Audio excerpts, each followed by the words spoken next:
Hi, everybody. This is the Gin&Tonic show. It is Sunday. It is the 20th of March, and we are going to have a little bit of a different show today because I thought I'm not going to do the usual format with, video of the week, misconception of the week, and blah, blah, blah. But I'm going to concentrate today on something that started last week. I think it was last week, where GP came up with an idea and said, well, hang on.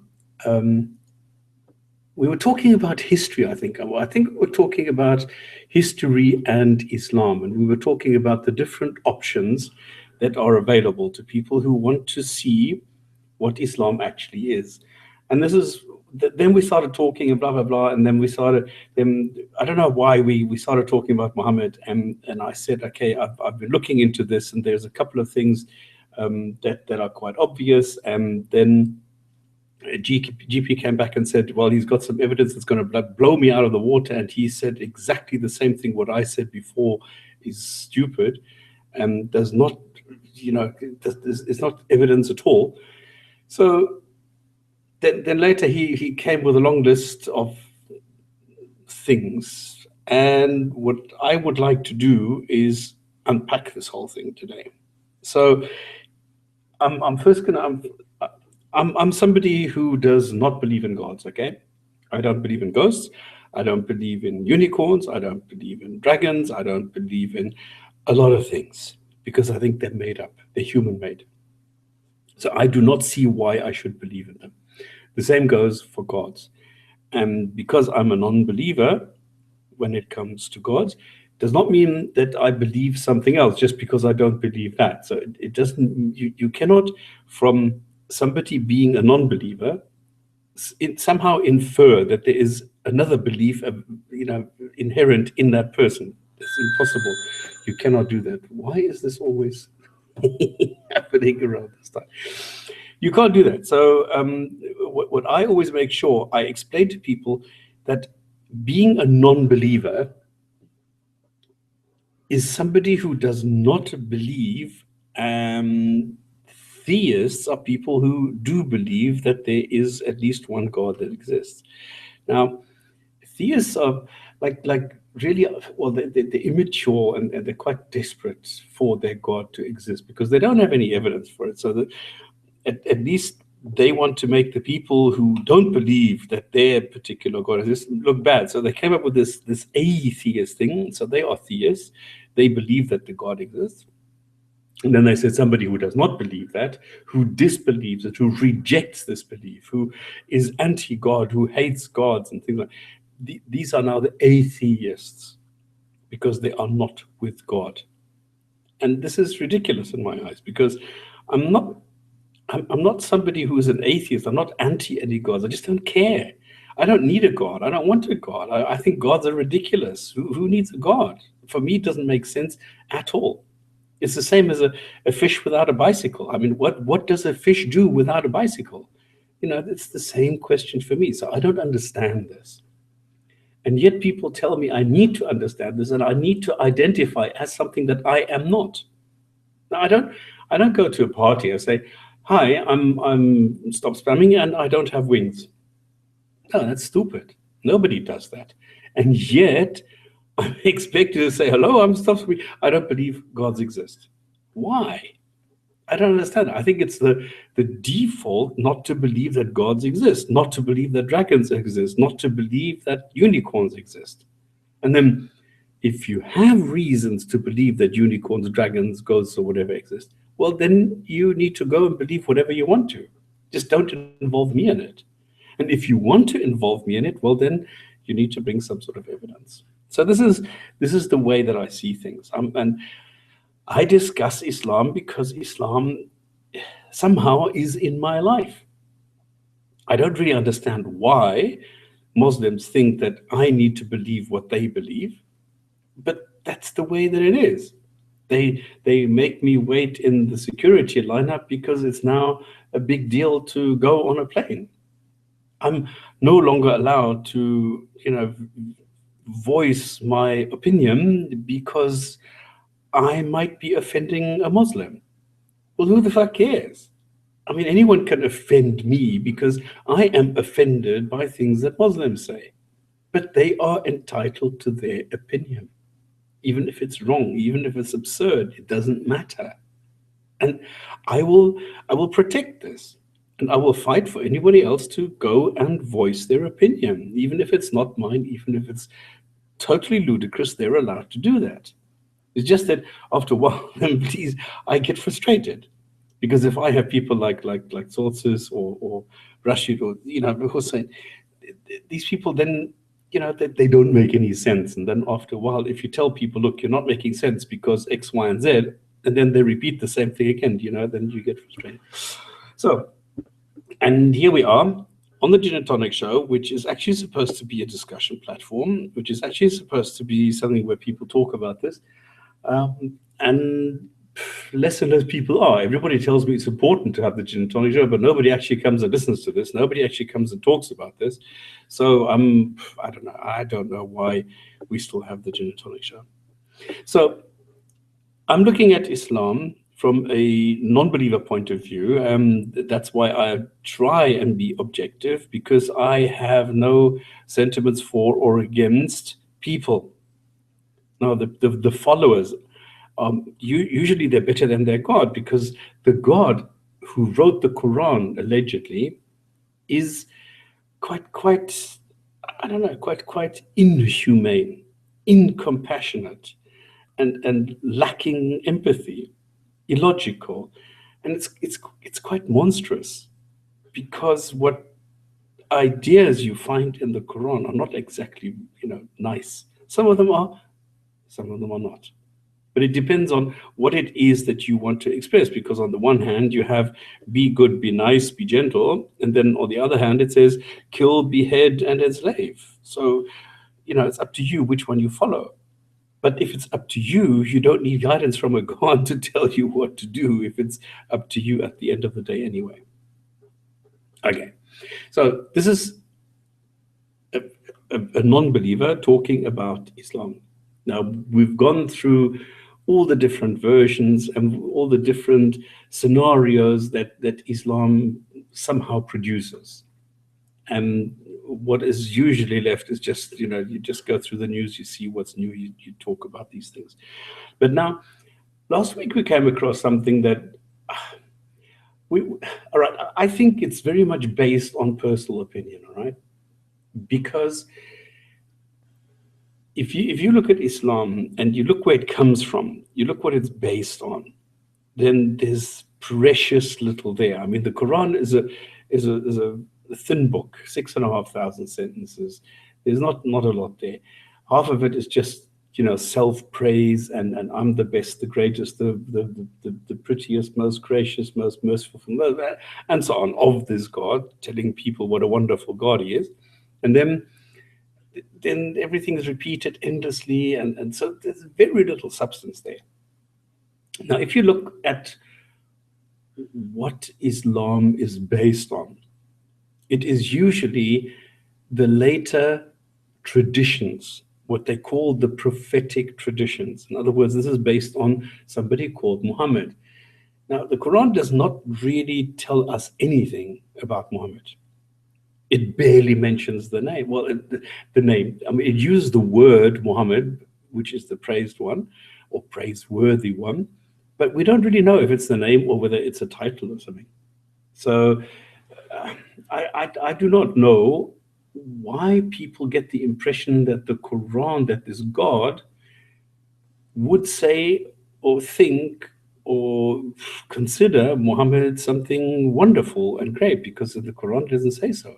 It just says, follow the messenger, obey the prophet, obey, do, blah, blah. But it doesn't say, I want you to do as Prophet Muhammad, the messenger of me, will tell you. It doesn't say that. And then if we look at the text, then there's very little there about Muhammad. It just says so and so and so and so. So then you have to go to the man-made books, the stories that men came up with hundreds of years later, before you get any information on Muhammad. So Islam is not mentioned anywhere. Muhammad is not mentioned anywhere until much, much, much later. So if we look at the history, if we start looking at the texts themselves, then what we have is we have the Quran, where there is no there is no date on the Quran. Nobody knows when the Quran was written, by whom, who compiled it, who did this. Nobody knows.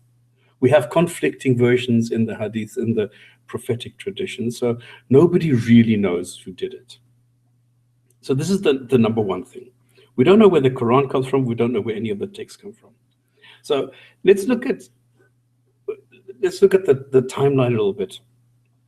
Muhammad is said to have been born around 570, 571, something like that. Now, how do we know that? Well, it's in the biography. It's not in the Quran, and it's not in the Hadiths. It's something that you need to interpret. Now, the biography says that he was born to Amina, and even the water in the well came up towards her so that she wouldn't have to bend down so far. Now, water in a well has never been seen to come towards the person trying to put this water into the bucket. And when she was giving birth, the palaces of Syria were bathed in the light emitting from her pudendum, her vagina. Now, no woman has ever been known to give birth and at the same time light up the sky or something like that. So we have some fantastic claims here without any kind of evidence. But what we do have is we have in the Arabian Peninsula, we have Christians, we have Jews, we have historians who document everything that they see, but none of them saw this light suddenly come upon this Arabian Peninsula. And the same way as these historians 600 years earlier did not see anything about Jesus, did not see a person healing others. They did not see graves opening and zombies running through Jerusalem. There's no eclipse, no earthquake, nothing. And nobody healing, walking on water or anything like that. So you only have sources which are from the Bible, nothing external. And you have the same identical situation 570 or 600 or 800 years later when it comes to Muhammad and Islam. We do not have anyone who says, I was living in Mecca at the time, and I remember Amina giving birth, and then the poor lady died, and Muhammad was left alone. We don't have that. So all we have is the biography saying that Amina gave birth. Shortly afterwards, she died. Father died. The grandfather who took care of him died. So Muhammad was brought up by the uncle, and he was a camel herder. And then with the uncle, he learned how to run caravans. So he became a caravan driver. And then at the age of 25, he was not married by the age of 25. A woman had to come to him and marry him, who was 15 years his senior. And she was a widow. And contrary to what Muslim apologists have you believe, she had a lot of rights. She had money, she had influence, she had power, she had possessions, she had a lot of things. And she was, she had a lot more status than Muhammad did. And then Muhammad said yes, married Khadija, and he then became a merchant. He then ran caravans. And yet they say he could not read or write, even though he was running caravans. How that is possible, I don't know. Now, does anybody say, well, I was living in Mecca when Khadija proposed, and there was this fantastic wedding, and everybody had a great time, and we sacrificed some goats. And no, there's nothing. And then dead quiet. Then just like with Moses and Jesus, suddenly there's dead quiet, or you have all this action around the birth, then nothing. And then suddenly when Muhammad is 40, then all of a sudden you have all this activity. Then he's sitting in the cave, and then Gabriel comes, this angel made from light with 2 or 6 or 600 or whatever wings, and this being made from light squeezes Muhammad and tells him to read or recite or whatever. You need to interpret whichever it is. And then he can't, because he can't read or write. Now he comes back at the age of 40, and suddenly he is declared a prophet.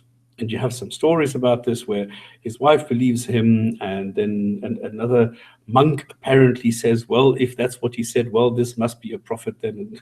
Some story.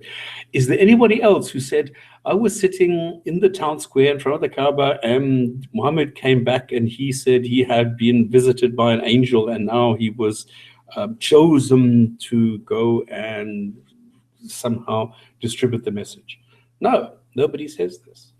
There's nobody who had the ability to write down this noteworthy piece of news. But then it's this usual thing that absence of evidence is not evidence of absence. I mean, it could have still happened. It's just that we don't have anything to substantiate these claims. Then Muhammad carries on, and then he goes and annoys the Meccans, and they decide they've had enough, and then he escapes to Medina. Now, is there any record of what Muhammad did in Mecca? No. Is there any record what was the situation in Medina when Muhammad was asked to come to Medina from Mecca? No. Is there anybody who wrote down any kind of scroll who said, listen, this is what Muhammad is doing, and this is why we want him in Medina? No. Is there any record, anything showing that Muhammad went with a caravan somewhere? Because it says that he traded slaves, he traded weapons, he traded, I don't know, all sorts of things. Is there any record of this? No. Neither in Mecca, nor in Medina, nor in any other place. They say that he went to Damascus, he went to Baghdad, but there is no record anywhere of any Muhammad from Mecca coming in there and doing business with the people. Now, apparently he was a successful merchant, but there's no record. So now he's in Medina. And now in Medina, archaeologists have found evidence that in Medina it was an oasis, and they found irrigation channels, which meant that they were actually growing something. Not in Mecca, but in Medina. But Medina was not on a trade route, neither was Mecca. Nobody mentions Mecca as being part of any trade route. When ships would have to go, I mean, ships did land in Aden, in Yemen, and Aden was a natural port, and therefore ships landed there. And then they sailed up the Red Sea, but they didn't stop in Jeddah to offload and then go through to Mecca, up the mountains into Mecca, and then down again and then north. No, they sailed past, and then they landed on the north coast, close to Egypt. And then they went left and landed in Sudan as well, in Abyssinia, I think it was called in those days. What is Somalia today? So none of this makes sense. None of this is supported by any kind of documentation. Then Muhammad goes and has wars, he has battles, he has skirmishes, he goes and steals things from caravans, he steals things from settlements, he goes crazy with a lot of things. But we don't have any record of this. None of the Jews, none of the Christians living there said, listen, there's a guy here going apeshit who's plundering our stuff, he's stealing our produce. Nobody mentions this. So all we have is just what it says in the biography and the hadith. That's all we have. Then Muhammad gets poisoned. Nobody says anything. Nobody mentions anything. This big, great, grand leader who was communicating with the world leaders at the time, and nobody knows. Nobody noticed it. Nobody said, oh yeah, I heard Muhammad, this guy who was running the Arabian Peninsula, that he was poisoned. Nobody mentions it. It's dead quiet.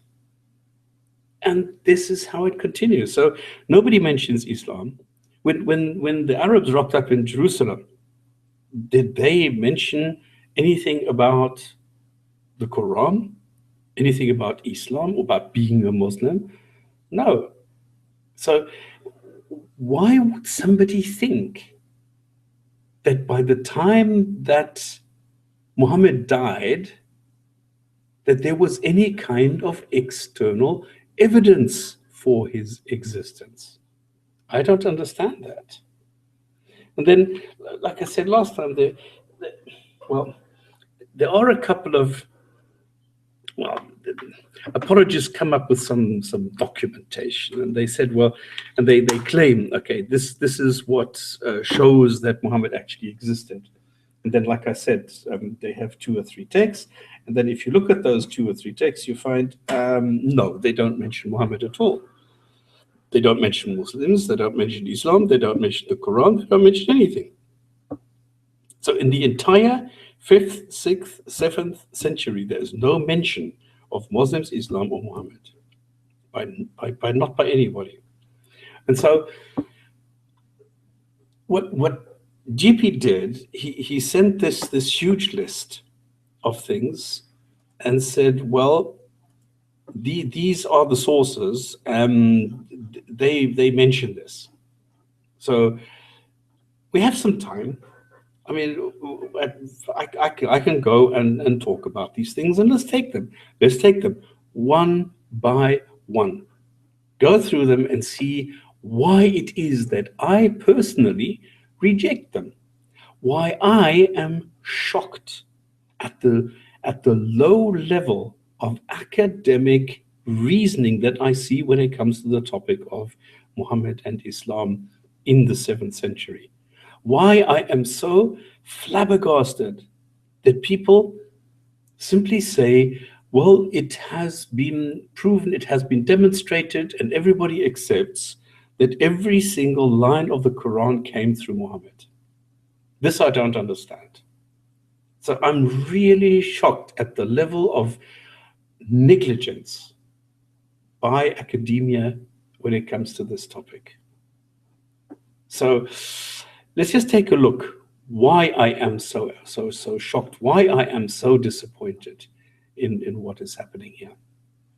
Now, what GP has done, he's sent a list by somebody called Peter Kirby. I don't know Peter Kirby, which he calls external references to Islam. And this is like 13 years old. And he takes it from a book by Professor Hoyland on one person, right? He bases everything on one book, which was published 1997. So this is like 20 years old, which is called A Survey, Seeing Islam as Others Saw It, a survey evaluation of Christian, Jewish, Zoroastrian writings on early Islam.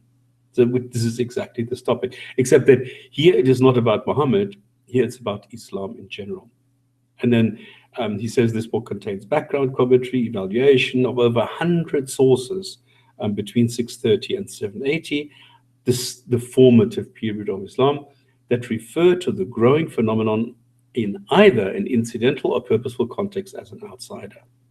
So it's quite funny. So what we need to first of all establish is, if we look at Islam, if we look at Muhammad, what is it that we take as a fact? Do we accept that Muhammad was born round about 570, 571, and that he died in 632, and that in 622 he was chucked out of Mecca, or he fled Mecca, went to Medina, which is the beginning of the time of the counting of time for Islam, for Muslims.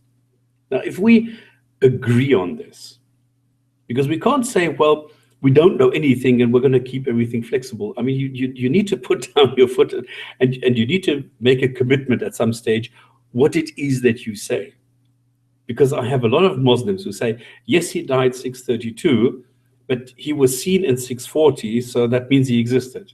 Yeah, but hang on, you can't have both. You can't have 632 as being correct in the Sunnah. Oh, the Sunnah. Oh, shit, the Sunnah. I use the word here. What is the Sunnah? Well, nobody really knows what the Sunnah is, because there's no real fixed definition of the Sunnah. I take it as being the hadiths and the two biographies. But with the hadiths, I've already got a problem.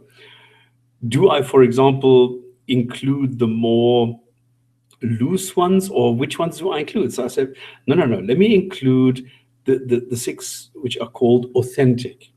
Now, if they are called authentic, and I usually use Bukhari and Muslim, the 2 most commonly used ones. And if these are called authentic, do I accept that they are authentic, or can I go and change them individually if I don't like something and say, well, yes, they're authentic, but this sentence is not? Because if it says Muhammad told his people to go and enjoy raping the female captives and not pull out, but enjoy the orgasm all the way, and it doesn't matter, their God is going to check that the women don't fall pregnant and the price doesn't get reduced in the slave market, then this is in the Hadith, in several, in Bukhari and in Sahih Muslim. Now, if you don't like this, if you say that Muhammad is an idol even today, it is somebody that you aspire to be even today, but you don't like that he told people how to properly rape the female captives, then you can't do that. You can't have both. You can't say, well, yes, I want Muhammad because I know about Muhammad, because he's the best person ever, the most influential person in history from the Hadith. But if there's a Hadith that I don't like, then I will reject it. You can't do that. So you need to accept either what it says or you don't. So what I do is I say, I don't accept anything, but I will take the story of the Hadith and the Sirah just to make a point, just to have a point of reference, just to have a point from where I can go and now discuss this. Because if I simply say, no, I reject all this, well, then the discussion is closed. Then there's no God, there's no Muhammad, there's no nothing. I will just go and ignore it. But then I cannot discuss this with anybody because my basis is completely different. So what I do is I say, okay, I accept now that Muhammad is mentioned in the Hadith and the Sirah and in the so-called Sunnah. There are other people who include other pieces in the Sunnah as well. There are people who include bits and pieces of the so-called, well, the Hadiths which are called Hazan, for example, which are good, but they're not authentic. So people go and mix and match how they like it a little bit, but I'm more strict in my definition. So with me, that is my definition of Sunnah, and that's it.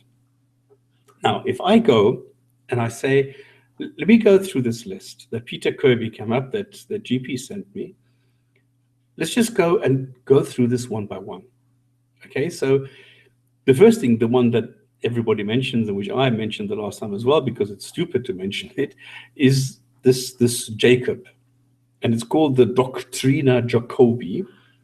And Jacob wrote to encourage Christian faith in Jews, because he's a convert to Christianity, in Carthage in North Africa. And he forcibly converted 632 when Muhammad died, in a tract that was completed before the 13th of July 17th, 634, when Jacob left, and so on. Now, what all this is a man in North Africa receives a letter from someone who wrote about something he heard from someone else who spoke to another person in the street in the region of Palestine, telling him that a prophet had appeared, the anointed one the Jews are waiting for. And let me just be like really clear on this. What it says is, when the candidatos was killed by the Saracens. Now, this is some official candidate was killed by the Saracens. Now, Saracens is a word that refers to Arabs. And it could be any kind of Arabian tribe who did this. And I was at Caesarea, which is in Palestine, where today this is the Gaza Strip. Now, I set off by boat to Sekamina, which is near there. People were saying the candidato has been killed, and we Jews were overjoyed, and because the Romans were oppressing the Jews. Okay, and they were saying that the prophet had appeared, coming with the Saracens, and that he was proclaiming the advent of the Anointed One, the Christ who was to come. I, having arrived at Sycamina, stopped by a certain old man, well versed in scriptures, and I said to him, "What can you tell me about the prophet who has appeared with the Saracens?" And he replied, groaning deeply, "He is false, for the prophets do not come armed with a sword. Truly, they are works of anarchy being committed today, and I fear that the first Christ to come, whom the Christians worship, was the one sent by God, and we instead are preparing to receive the Antichrist." And indeed, Isaiah said that the Jews would retain a perverted, hardened heart until all the earth should be devastated. But you go, Master Abraham, and find out a prophet who has appeared. So I, Abraham, inquired and heard from those who had met him that there was no truth to be found in the so-called prophet, only the shedding of men's blood. He says also that he has the keys of paradise, which is incredible. So this is it. This is the whole thing. This is the whole paragraph, the Doctrina Jacobi, which is being used by Muslims to show that Islam was there, the Quran existed, and Muhammad existed. I don't get this. So if I say that this was Muhammad, the prophet, because it says here the false prophet, so there was a false prophet, and the false prophet is now Muhammad. So if the prophet was proclaiming the advent of the anointed one, the Christ who was to come, is now Muhammad telling the Jews that they should go and wait for Jesus, that Jesus was the real anointed one, the Messiah that they were waiting for? What? How can that make sense? So you have some guy in some area talks about someone, and this is a letter to someone else years after Muhammad had died. So was it written during Muhammad's alleged lifetime? No. Does it mention Muhammad as described in the Sunnah? No. Does it mention Islam? No. Does it mention the Quran? No. Does it mention Muslims? No. So what is this? This is just a confused rambling of some guy in some story, in some, I don't know what. I don't know the context of this, why he would write this to somebody in North Africa. Was Muhammad ever in Palestine? No. Or let's say, no, I don't know. To my knowledge, it doesn't say anywhere that Muhammad went to Palestine. So who the candidatos, the Roman guy who was killed was, I don't know. And this is now the number one piece of evidence for the existence of Muhammad years after he died, that he is supposed to be the false prophet, proclaiming and telling the Jews that they should now receive Jesus as the Christ. Come on. I don't get it. I don't get it. If somebody can explain this to me, great. But I don't see here anything that refers to Muhammad. I don't see anything here that refers to Islam. I don't see anything about the Quran. I don't see anything here about anything to do with Islam. So I don't understand why anybody would come and tell me this is about Muhammad and Islam. And this proves that Muhammad existed when he was dead. Now the thing is that people now say, yeah, but hang on, this could have been written during his lifetime. No, it couldn't, because it mentions something in 34. And it was probably written around 640. And it mentions something which happened in 634. So it can't be written 632 when Muhammad was alive. And please, the last couple of years, Muhammad was really sick because he was being poisoned.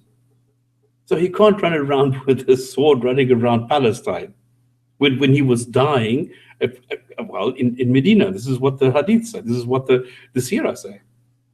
So how can you have Muhammad dying in Medina when here they say that in 34 or in 40 or whenever, like 10 years later, he was alive and kicking, running around and telling the Jews that they should go and welcome the Messiah. Come on. Okay. The next one also around 639, is Sophronius in Jerusalem. And this is a synodical letter without a date, really. And these are different paragraphs where it says a strong and vigorous scepter to break the pride of all the barbarians, especially of the Saracens. Okay, that's it. So it mentions Saracens. And then we, however, because of the innumerable sins and misdemeanors, are unable to see that we're prevented from entering Bethlehem, stay at home by bonds, but bound by the Saracens. Does it mention Muhammad? No. At once, that of the Philistines, that of Bethlehem, doesn't either. Blood-loving blade will enter their hearts, their bow will be broken, their arrows will be fixed in them. But the present circumstances are forcing me to think differently about the way. Why are so many wars being fought? Why, excuse me, why do barbarians raid? Why are the troops of the Saracens attacking us? Why have they, and so on and so forth. Why is Christ, who is the dispenser of all good things and provider of the joys, this are blasphemed by pagan mouths? Come on, what is this? How is this evidence that Muhammad existed? Is the mentioning of Saracens the mentioning of Muslims? No. Then you have another fragment sometime after 636. Written during Muhammad's lifetime? No. Mentions Muhammad? No. Mentions Islam? No. Mentions the Quran? No. Mentions Muslims? No. So why bring it up? On the front flyleaf of a 6th century Syriac manuscript containing the Gospel according to Matthew and the Gospel according to Mark are scribbled a few lines about the Arab conquest, now very faint. And this is what something that is some of it you can't make out. In January, da-da-da-dum, took the word for their lives, and many villages were ravaged by the killing of the something, Muhammad, and many people were slain and prisoners from far as on the 20th May, so when victims of hymns and Romans chased them. Now here you have Muhammad, or well, not Muhammad, you have MHMD. Which Muhammad is this? How does anybody know that this is the Muhammad of the Sunnah? It doesn't say Muhammad, the prophet of the God of the Quran. It doesn't say so. It just uses the word Muhammad. And what? Which Muhammad is it? How do you ascertain which Muhammad this is? And now there's an additional thing. This text is from the 16th century. So the Arabs had it, then it was passed on, then it was passed on, then it was passed on. And this whole translation has been around for centuries. We don't have the originals, but this has been changed and changed, and we don't even know if it really says Muhammad. So this is now just something that people determine.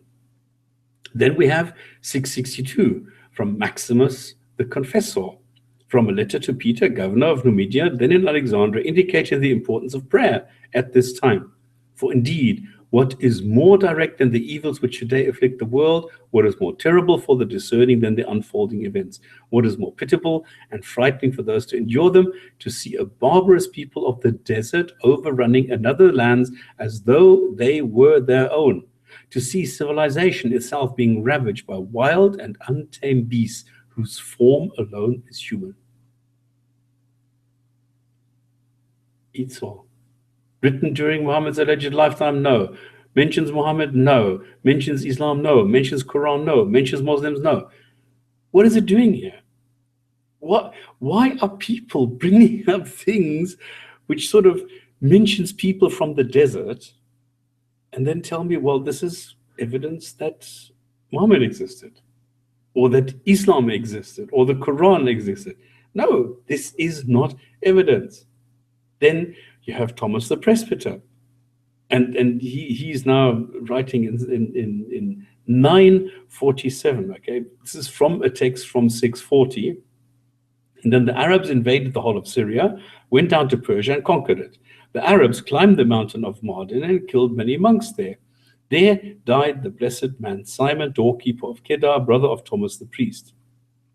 Okay, from the book, the mention of Heraclius, reigning for 30 years at the end of section 5, and the lack of any event later than the above suggests that the chronicle was completed in 640 when this Heraclius was in his final year.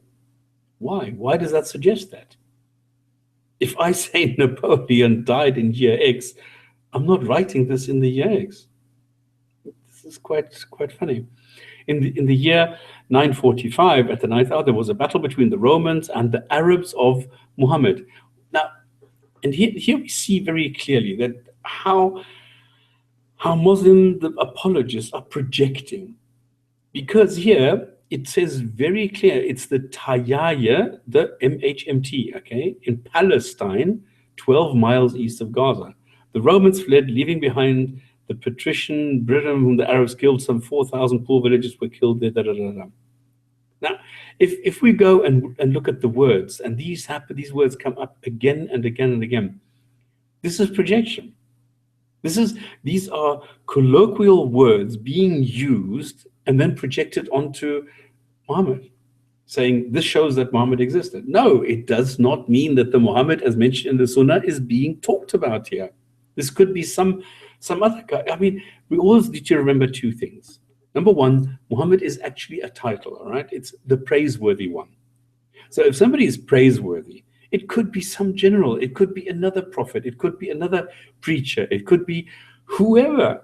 We don't know. We need clear references to Muhammad to understand which one this was, because otherwise it's useless. Why do you go and say, okay, if I say the word Napoleon, well, we only know one Napoleon, but there were others. The same with Jesus. There were hundreds of Jesus around 2,000 years ago. Why is it that when we say Jesus and 2,000 years ago, we automatically think of this one Jesus? Because it's projection, because this is what Christians have told us for 2,000 years, that there was a Jesus 2,000 years ago. Is there any evidence for this? No. And yet, even if somebody says Jesus 2,000 years ago, I automatically make this connection between Jesus and some area in what is today Israel, around Bethlehem, around Jerusalem. Why do I do that? Well, because that is how I grew up. So I'm not free from this. So I do the same thing. I go and make these connections. Okay, the next one. And now we're getting later and later. Okay, this is now homily of the child saints of Babylon.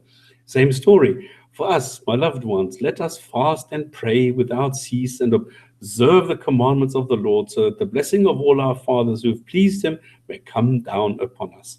Let us not fast like the God-killing Jews, nor fast like the Saracens, who are oppressors, who give themselves up to prostitution, massacre, and lead into captivity the sons of men, saying, we both fast and pray.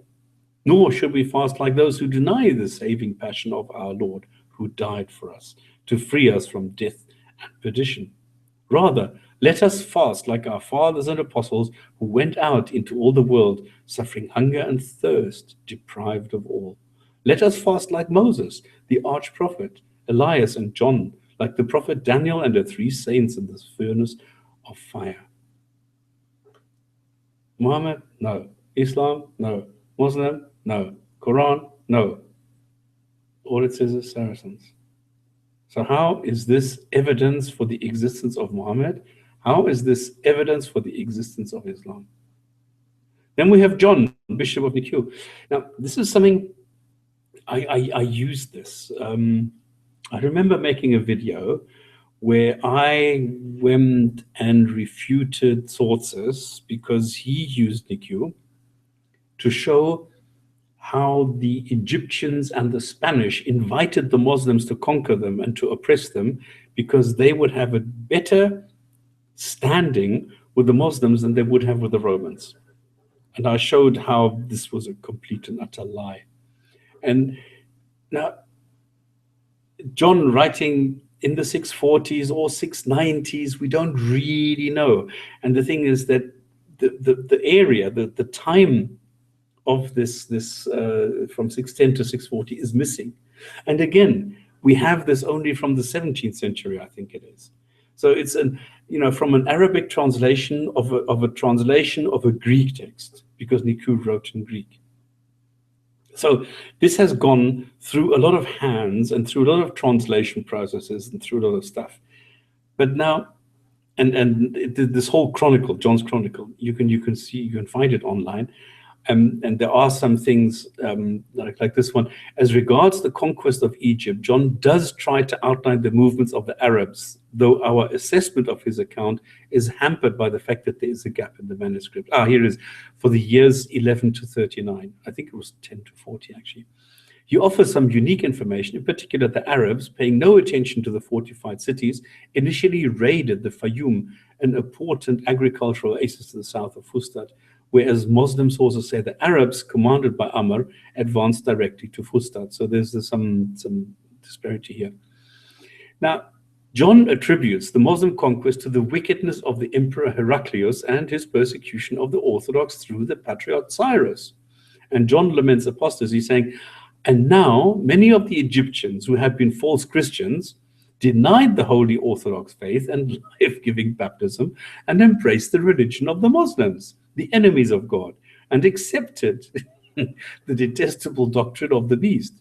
This is Muhammad, and they erred together with those idolaters. And this is Muhammad is inserted somehow. So, written during Muhammad's alleged lifetime? No. Mentions Muhammad as described in the Sunnah? No. Mentions the name? Yes. Mentions Islam? Yes. Mentions the Quran? No. Mentions Muslims? Yes. But again, this is like a couple of 100 years of retranslation and retranslation, so we don't really know who added what to this. So this is quite dubious. But this is the first time. And now, I mean, we're pretty late in time already, okay? So we're looking now, middle of the 7th century, when Arabs come to Egypt. And we know that the Umayyads, we know that Muawiyah went into Egypt.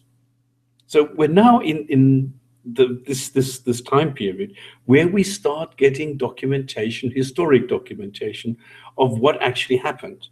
Because it's now the Umayyads, and they did not reside in Mecca, they did not reside in Medina, but in Damascus. And then later the Abbasids went to Baghdad. Never anyone in Mecca or Medina. Why? If these were the main cities. It doesn't make sense, does it? Now, if we go then to the Shinut, the pseudo-Shinut, whatever. Also, Persians will go down to Egypt. Much killing will accompany them. This is exactly what happens. What happened, sorry.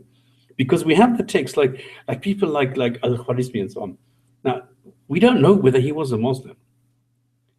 A lot of these Persians, when you need to remember the Mongolians came down, and then the Byzantine Empire kept on attacking, and this whole area was really, really sick and tired of being conquered by the neighbors on the left and the right and the north. And so when the Muslims came, they didn't have any resistance.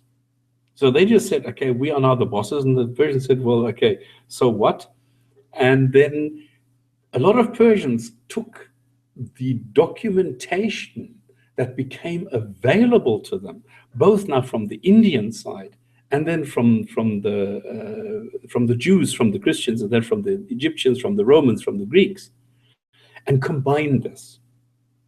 And this was the brilliant job that happened. And this was the brilliance of people like Khwarizmi, Ibn Sina, and so on. I mean, how many games? Al-Haytham. I could go on now for half an hour reciting all the names of the brilliant people, mostly Persians, who came in, took the knowledge from both sides, compiled and compiled everything, and then wrote it down in Arabic. And this is what was then later transformed into scientific texts again. This is why we have algebra, because the algebra from Al-Khwarizmi used this word. So people were used to reading this, and that's why they started using the word. It doesn't mean that he invented algebra like they sometimes claim. No, he just wrote about it. The same as Ibn Sina. I mean, Ibn Sina was a complete idiot when it came to medicine. I mean, he suggested using honey to cure what do you call this lung disease? Ah, yes, I forgot. Tuberculosis. There you go. I mean, he was a complete idiot when that was concerned. But what he was brilliant at is documenting. So he wrote this medical almanac, combining all the different versions, and this was used for like 500-600 years. So a lot of that was really well done. But these were Persians. They then took not the existing knowledge from different countries, and this is definitely true. This is exactly what woe to Egypt on account of the Persians, for they will take them. And people thought that these were Persians. They didn't realize that these were Arabs. So then again. Then after a while, the Persians will depart from Egypt. They should deceive. Again, anything about Muhammad? No, no, no, no, no. So there's no evidence here. Then we have Pope Martin I. Now we're in 650. There's a letter. We said, at no time did I send letters to the Saracens, nor, as some say, a statement as to what they should believe. Neither did I ever dispatch money, except only to those servants of God traveling to that place for the sake of alms. And the little which we supplied them was certainly not conveyed to the Saracens. So it mentions Saracens. It doesn't mention Muhammad, it doesn't mention Islam, Quran, Muslims, nothing. And so on. Issue of Ajabena. Heretics are deceiving you when they say that happens. And now, here we get this explanation, and this is quite interesting. For the Muslim Arabs, this Tayyaya Mhagra, okay, and then with Muhammad, do not aid those who say that God, Lord of all, suffered and died. And if by chance they do help them for whatever reason, you can inform the Muslims, the Mhagra, not Muslims. They call them Hagar, the Hagarians, or Hagarians, because Hagarists, and persuade them of this matter as it should be. If you care, so perform all things wisely, my brothers. Give unto Caesar what is Caesar's, and unto God what is God. So this Tayyaya, the Arabs of Hagar, is the expression that is being used, and not Muslims, and not Muslim Arabs. So you need to look at the original text, which in some instances, unfortunately, we don't have anymore. So you can't go by the expressions which we are using today, because if today we are talking about Saracens, if we're talking about people in the Arabian Peninsula, we automatically assume that these were Muslims. But we can't. Because if we're looking at history now, then there is no reason to do so. So the only thing that we can say is Muslims existed, the Quran existed, Islam existed, as from what, the 8th century. But before that, there is nothing there to say anything different. Okay, then we come to you alone of the people. Okay, I'm not going to go through the whole text. I'm not going to read the whole thing, because it explains again the different words used and how we are projecting them today, and what the meaning was 1,000 years ago. Then a Frankish chronicle. Oh yeah, a lot of these things, when apologists come and say, yeah, well, we have examples of Muhammad being mentioned in non-Islamic, non-Muslim texts, they're saying, it says something about Muhammad, it says something about the Prophet, it says, well, hang on, if somebody lives 1,000 miles away and talks about this 100 years later, what are we talking about? This is hearsay. This is like retrofitting, because we already have the event. It has passed, we know about it, and now somebody talks about it, but much later. So how can somebody who is talking about this 1,000 kilometers away be taken as evidence that Muhammad existed 100 years earlier, 1,000 kilometers away? You can't. So now we have somebody, it is said that for it is said, I like this, it is said. Well, okay, what does that mean? It's hearsay. Because I paid 1,000 gold soldi a day to the Saracens, but then he somewhat recovered his strength, little by little, won back his empire, and refused to pay tribute. How this came about, I shall set down under the right year in its proper sequence. The Hagarenes, there you go, that's what they're called. Not Hagarians, but the Hagarenes. So the Hagarenes, who are also called Saracens, are circumcised people who old had lived beneath the Caucasus on the shores of the Caspian in a country known as Erkolia, had now grown so numerous that at last they took up arms and threw themselves upon the provinces of the Emperor Heraclius, who dispatched an army to hold them. In the ensuing battle, Saracens were the victors, cut the vanquished to pieces. It is said that the Saracens killed 150,000 men. Then they sent a deputation to Heraclius with an offer to send him the spoils of battle, but he would accept nothing because of his desire for vengeance. An account what appears the Battle of Yarmouk follows, in which Heraclius, what appears to be, okay, again, is not 100%, releases the demonic hordes locked up above the Caspian behind brass gates. Now, we're talking about the Gog and the Magog, okay? Now, this is mixing history with fable. This is like Siegfried's killed the dragon. These are stories. So they released the demonic hordes locked up above the Caspian behind brass gates by Alexander the Great. I mean, yeah. And this is the story that we find in the Qur'an, a couple of years later. And through them poured 150,000 mercenary warriors to fight the Saracens. The latter, under two commanders, were approximately 200,000 strong. The two forces had come quite near one another, were ready for an engagement on the following morning. But during that very night, the army of Heraclius was smitten by the sword of God. 52,000 of his men died where they slept. When on the following day, at the moment of joining battle, his men saw that so large a part of their force had fallen by divine judgment, they no longer dared advance on the Saracens, but all retired whence they came. The Saracens proceeded, as was their habit, to lay waste the provinces of the empire that had fallen to them. Yeah.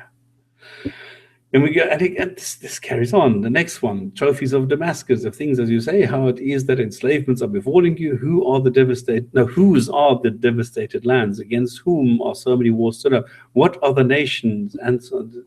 Again, nothing. Strike this defined as where the Saracens. Then this is again used for Muhammad, which is Sebios, written 660. Okay, also, yeah, I mean, come on. There has been much controversy about the authorship of this work. Its first modern commentator tried to identify it with the history of Heraclius referred to by 5 medieval historians and attributed to a bishop Sebios, presumably the Lord Sebios, bishop of the house of Bagratunis, who attended the Council of Dwin in 645 and witnessed its canons, as this was for a long time generally accepted until the researchers of Abgarian, who pointed out that the 3 surviving excerpts from Sebius' compositions are not found in or even contradict our anonymous chronicle. So the two must be considered distinct documents. The one by Sebius having lost, bar the excerpt, unlike the question of authorship, studies on dating and reliability have not been forthcoming, and a few comments are therefore necessary.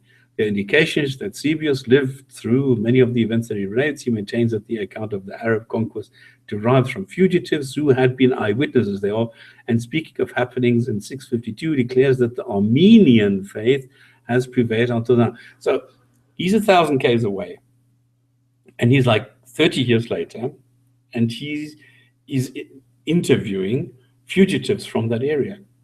And from this is what he puts together.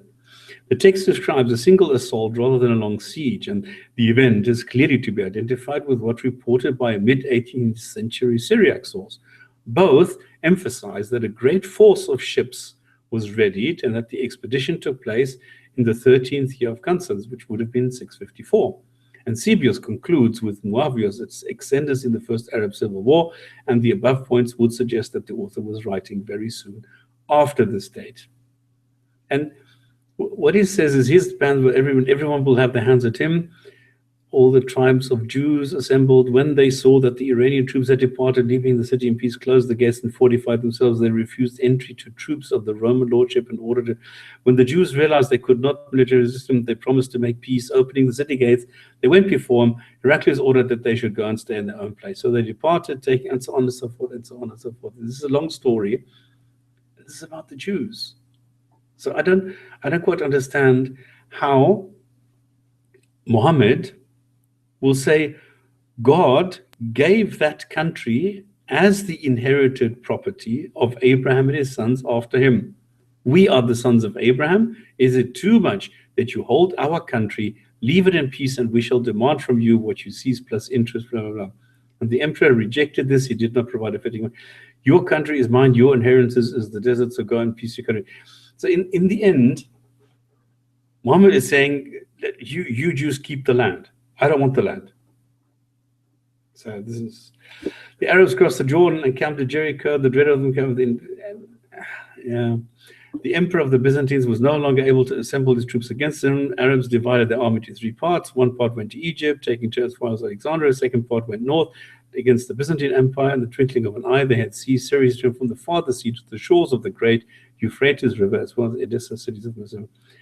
The third part was sent to the east against the kingdom of Iran. Not calling it Persia, by the way, but Iran. Okay, where's Muhammad here? It doesn't say anything. It just repeats what we know, and then the rest is just some names, and it's just some personal accounts. And oh God, this carries on for pages. Further chapters speak more conquest of the Ishmaelites and the first Arab civil war. Then we get to the 660s from the book. In either case, one would wish the days of the 660s. And again, Byzantine kings sent armies against them, but the Arabs killed more than 100,000 of them. Synod of 672. Okay, now we're well into the 7th century.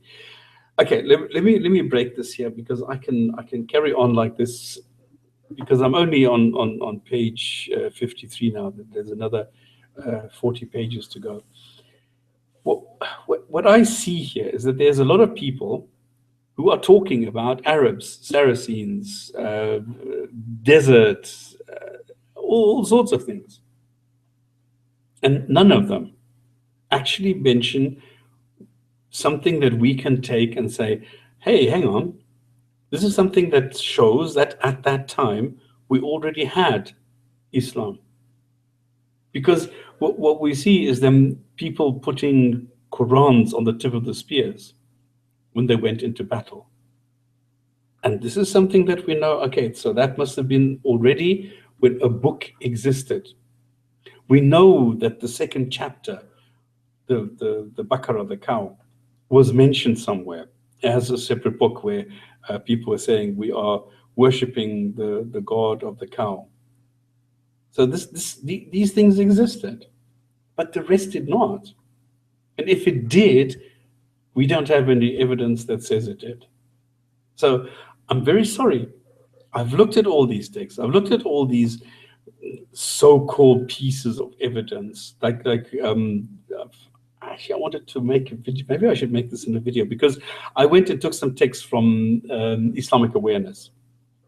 I took some texts from Answering Christianity. I took all sorts of texts from all sorts of places, and I looked at them, and I looked at the origins, and I looked at the size of them, and I looked at the real contents of these. And I have not found anything that substantiates the claims. Now, maybe there is evidence that will blow me out of the water, but so far, I have not found it. Now, if somebody wants to correct me, you're welcome. If somebody wants to go and comment on this, please feel free to do so. If anybody wants to, provide evidence that Muhammad existed in the year, I don't know, 620 or whatever, be my guest. But please, do not come and tell me that there is evidence 1,000 kilometers away, 100 years later, by somebody mentioning Arabs. That does simply not cut it. So if there is, this is not evidence. I mean, yeah, because somebody says you don't have special or whatever evidence. Evidence is evidence is evidence. Right, I agree with you. But the thing is, if you make claims that Muhammad actually existed or that Jesus actually existed, your evidence must be pretty good. Because just saying, well, somebody said, or we have it from a reliable source that this and no, we need to really find somebody who says, okay, here we go, this is what happened. Da, da, da. Like the science in the hadith is actually quite a good approach. where you have corroborating evidence from one part and then the next one should corroborate exactly this. And this is what in a lot of cases, they manage to do. So you have places which say Muhammad washed himself 3 times, Muhammad washed himself 3 times. Okay, you have others which said Muhammad washed himself 2 times, but that's not the point. You do have things like corroborating evidence in the hadiths, and this is something that I would expect to see if anybody is going to convince me that Muhammad actually existed. Now, do we have any evidence that he did not exist? Well, is it evidence? If you look at all the texts, if you look at the Quran, that it doesn't mention Muhammad, it tells you nothing about Muhammad, where this is the most important figure in all of Islam. You don't know anything about Islam without Muhammad. You have to do it yourself. You have to go and interpret everything and say, well, I see from this that it says, yes, you can beat your women, but actually, I think it should mean, no, I should split with them. Because then I can also have the sequence that I first split from the bed, I admonish them, I split from the bed, and then I split from them completely. I can do that. So this is then, you interpret this, but don't tell me that Muhammad tells you that this is what it says. Because the hadiths sometimes contradict the Quran. And sometimes they are totally absurd. So this cherry picking of hadiths and what you find in the Sirah, and that's ridiculous. How do we know that Ishaq actually wrote something? We don't. We only have Hisham saying, Ishaq wrote something and I'm writing about this. But we don't have it, so we can't really judge what exists and what happened. So all we have is somebody writes something about Muhammad 200 years after he was supposed to have existed. The hadiths, 300 years later. And yeah, people come up with, yeah, well, there were hadiths already 200 years later. It doesn't make it better. How come that nobody in the lifespan of Muhammad, which is apparently or was allegedly 62 years, nobody managed to write down a single thing? Nothing. Now, he was very active from 610 all the way to 632, and nothing happened. 23 years and not a single action has been written down. And in this case, I say yes, absence of evidence is evidence of absence. Okay, we have people like Muawiyah. We have inscriptions, we have coins, we have all sorts of things, but nothing about Muhammad. Then people say, well, we have coins. Yeah, but hang on. They're from 680 somewhere, 679. And do they say Muhammad? No, they have a Christian cross on them. So how can you have a coin with a Christian cross and Muhammad? It does not make sense.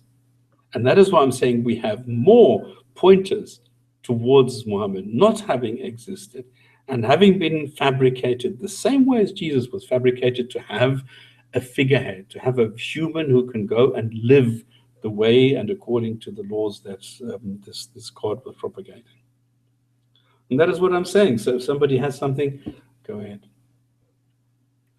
Okay, so I did not have a topic today anymore. I just wanted to talk about this Muhammad. If somebody has something other than that, feel free to contact me. And I see that Abu Walid is there, but nobody else. So do you have any opinion on this? What is your opinion, Abu, on Muhammad's historicity? Yeah, I have a hard. I realized that there are very few, if any, evidence that he existed at all. I mean, I'm just thinking about when you said that he is like Jesus, because that's not quite fair. I think we have more good reason to believe that the historical Jesus existed than Muhammad. Really? Yeah, because if you like, I'm not saying that the historical Jesus did exist, but I think that's more plausible. But also, what Jesus, isn't that a Latinized word of, what is it, Jesiah or something? Joshua. Yeah, exactly. That's also quite interesting. Why do Arabs call him Isa? Is that a Arabized word of Joshua? I don't understand the link. Have you seen this? There's a weird documentary. BBC made a documentary, said like Jesus was a Buddhist monk. And then they make. Have you seen that? And then they make a reference. Then they talk about some dude in Kashmir, I think, who was from like Isa from Israel or something like that. Yeah. And he. Well, some Muslims say this is the real story and this is how he died. Up in Nepal somewhere. Yeah, but they say that he was raised to the heavens. Not everybody thinks that. Okay, not everybody, but standards. Okay, but now, if you say there is more evidence for the existence of Jesus, what are you thinking of? Are you talking about the Bible or are you talking about external? It was I don't remember exactly what the evidence this was. Let me think. Because there's a lot of people who come up with this Josephus, Tacitus, and blah, blah, blah. And that has been shown that is the same story. There's no Jesus in there. Nobody mentions Jesus. The only person who mentions it is Josephus, and there we know it's a fake. I mean, it's obvious. And all the others are then writing 100, 200, 300 years later. 200 years later? Yeah. Wasn't Peter was... he was at least alive. I think he was a boy when Jesus supposedly lived. Who is Peter? The guy, the Saint Peter. And he wrote about this? Yeah, but he didn't meet him. But I mean, it wasn't that. But he met other apostles or other guys that met him, supposedly. So somebody wrote about somebody that others told him about. Actually, I don't remember this, but I remember one time I wanted to made a research about this, and I come to the conclusion that it was more likely that he existed, but it's far from certain.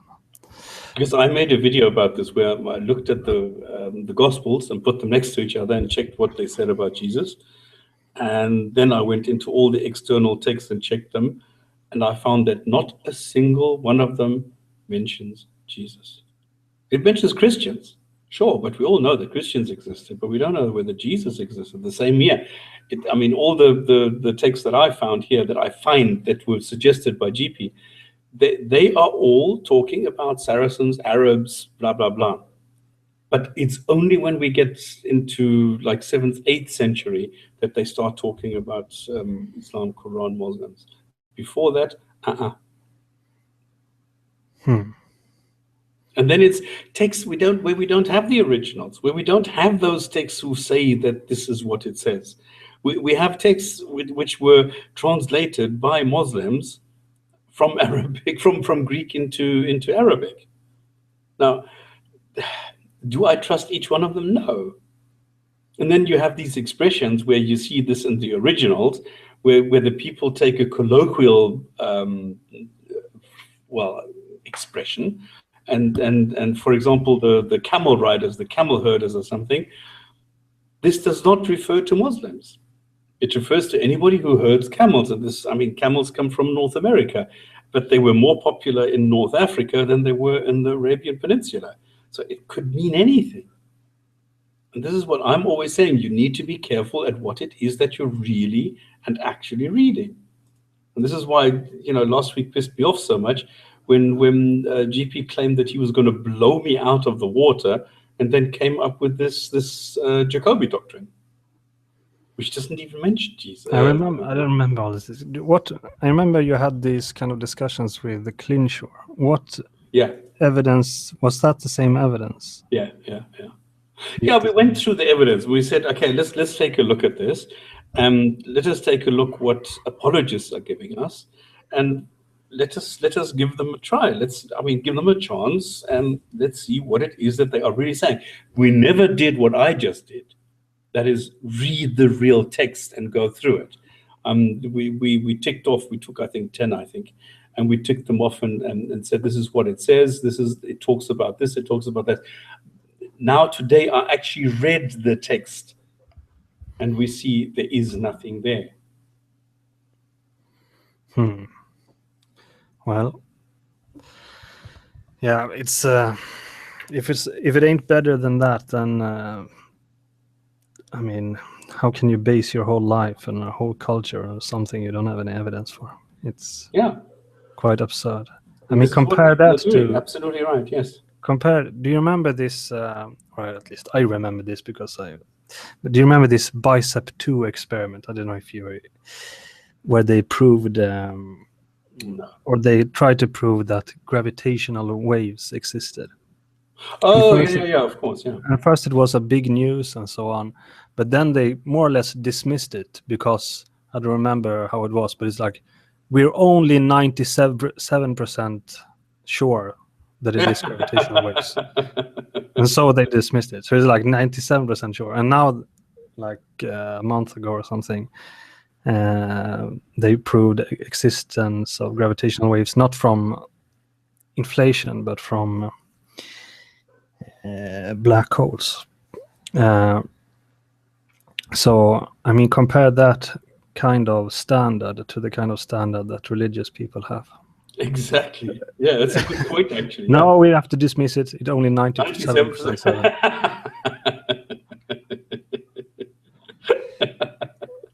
Yeah, it's true. And it's quite embarrassing, I think, because it's exactly what you are saying. How can you base your entire life on the probability of 1% or something? Of course, you have this like Pascal's argument that since we're only spending a short time on Earth and supposedly an eternity in either hellfire or paradise, it makes sense to. So, I mean, from that point of view, Hedge your bet. but how do you know what hedge you should choose? You see what I'm saying? I mean, that's the whole point. What hedge fund should you choose? Yeah, it's quite weird. Yeah. Anyway, I've gone through them now. If anybody wants to have a go at this, you're welcome. I'm open to suggestions. I think I was pretty thorough in what I did at the time when I was doing this. So if anybody has a different idea, if somebody says, no, you've how do you say fucked up in polite? You screwed up. You made a boo-boo. You did not consider this and this. And here it says something, and I think that you should start looking at this too. Fine. So I'm open to these suggestions, but until somebody does this, I am going to maintain and say there is no real physical evidence for the physical existence of Muhammad. And this is very important, as described in the Sunnah. Okay? If there is a Muhammad, if there is somebody who is praiseworthy, so be it. But we're not talking about the Muhammad who was mentioned in the Sunnah. And this is the same thing with Jesus. Yes, there were many Jesuses around, just as there were many prophets in the at the time of Muhammad, and many Jesuses at the time of Jesus in Palestine, in Galilee, in whatever area you want to call it. It's just that they were not the Jesus as described in the Gospels. And this is the point. I mean, sure, you can say Josephus mentions Jesus. Well, I counted it. He mentions a Jesus 69 times. But it's not the Jesus that we're looking for. And this is the same thing with Muhammad. There's like the story of Robin Hood, for example. Yeah. People argue, did Robin Hood exist? Like exactly. And they actually think that Robin Hood probably didn't exist, but there were probably maybe like 4 guys that was a kind of inspiration for the myth of Robin Hood. Exactly. Like 4 guys living at very different. One was like, they lived maybe like 500 years apart or something like that, or between that time span. and this I will accept, and this is exactly what I think happened, and this is how I think these stories come about. There is a nucleus somewhere of truth, the same way as with the sleepers. Okay, everybody knows the story where the people went into a cave and they slept there for 309 years. So maybe there was an earthquake and somebody was buried there and they thought he was dead, and then they came out alive. Yo, he survived. And then from 3 days, you suddenly get 309 years because you need to make it a miracle. And it's not a miracle if somebody survives 3 days. But if they survive 309 years, that is a miracle. And that is how it works. I can make an example that is more modern, but that's not like this guy existed. But there was a king, like in one of the Scandinavian countries, that he was like a warrior king, and he was a very romantic dude. I think Voltaire wrote a book, right? He wrote a book about him. But anyway, very soon after he died, like he became a kind of mythical figure, and people started to believe that he was like a giant or something, and almost a god. So when they saw his like clothes, and he's like, but I thought he was like 20 meters tall or something like that. They were like, and this was like in more like 150 years ago or something like that. So myths like that develops fast. Exactly. I like to make like social experiments where I plant like small myths, and then I see how fast they spread, how fast they can spread. And it's amazing how I think there's a kind of cognitive bias people have. Like the first belief you have in something, you really, I don't know. If you start to believe, for example, that I don't know. Say that I would believe that you're from Germany or something, and I heard that the first time, and I like repeat that in my head a few times. Even if you say that you're from South Africa, I won't really believe that you are, because the first time I heard it, you're from Germany. You see what I'm saying? So there's so Yeah, this is why they say rumor has it. rumor has it. Some say. Yeah.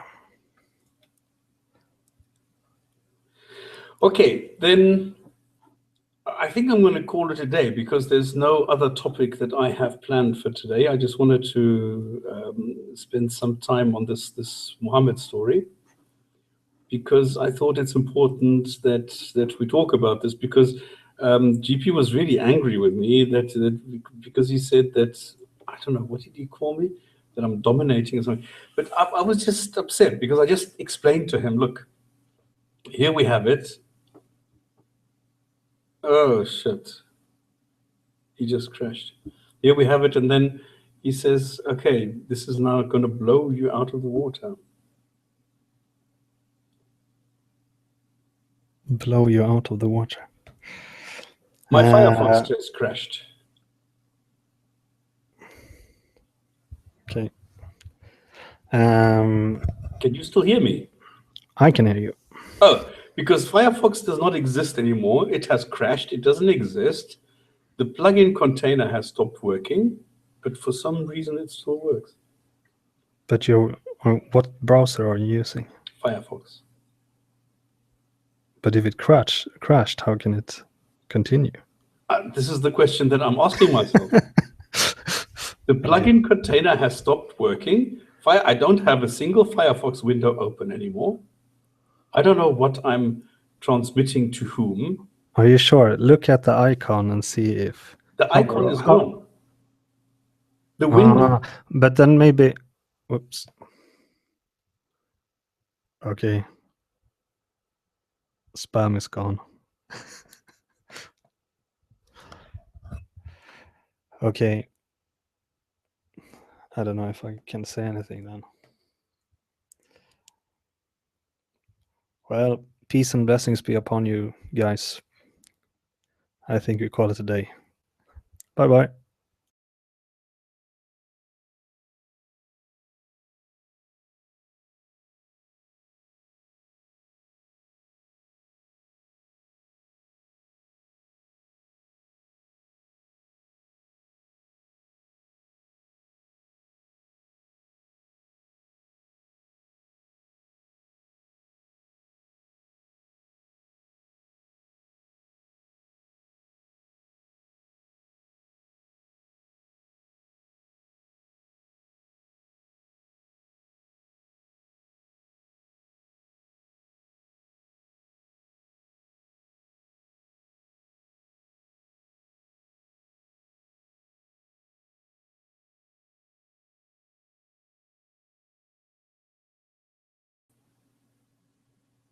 Oh, now I'm alone.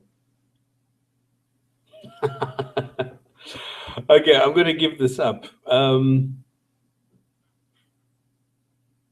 Ace had a video of the week, and I only see this now. Many of the early stuff sounds like any preacher leader. Exactly. The Malay Mail Online Malaysia article, what happens during Quadrat raids UK? I will do that next time, okay, Ace? I don't know if you can still hear me. So, as well as criminalization. That's actually quite interesting. Wow. I will do that next week because this week I'm not following the standard format. All right, guys, thank you very much. We'll say good night here because somehow this entire thing crashed. I have no idea why. So if there's anything, come talk to us, me, whatever, next week, and let's see if we can keep the discussion going. Thank you. Bye-bye.